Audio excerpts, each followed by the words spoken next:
Let's look at the not operator. So remember, Booleans can hold true or false values. This means we can use it to determine the true or false value of any comparison. We can use the not value to switch the truth value of a Boolean around. And the not is represented by the exclamation mark. Now, what do I mean by switching the truth value of a Boolean around? That means if it's true, it becomes false. If it's false, it becomes true. So let's create a Boolean b set equal to true, and then we're going to print it out.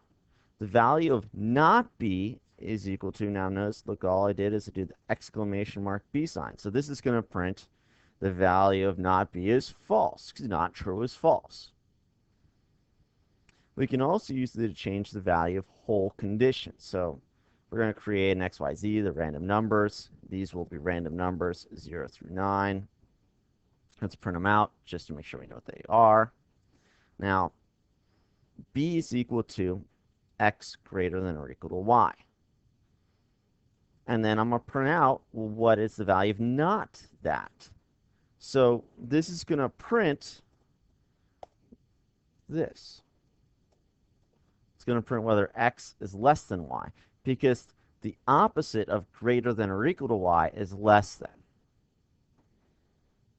Now, this does the exact same thing, because I apply the not to the whole condition here. And we can write this without the not. Oh, look, it's exactly what we said earlier. The opposite of x is greater than y is x is less than y. We also can apply the not to ands and ors.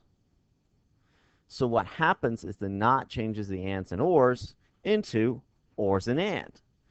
And when we do this, what we're doing is called De Morgan's law. So here we're going to distribute this not across this whole statement, and we're going to print it out. Now, when we distribute the not across the whole statement, the not distributes to the greater than, distributes to the or, distributes to the less than. So the opposite of greater than, less than, equal to. Opposite of or, and. Opposite of greater than, less than, or equal to. And so we'll print it out. Now, if what I said is correct, both these statements will print the same thing.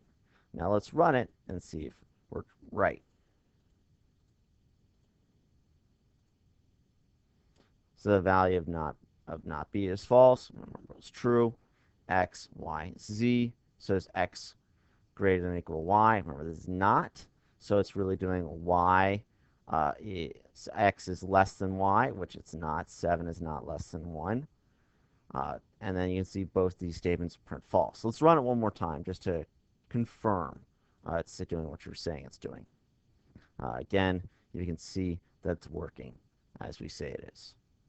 Not x greater than y, so x is less than y. 6 is less than 8. It's true. And there we go. That is the end of this lesson.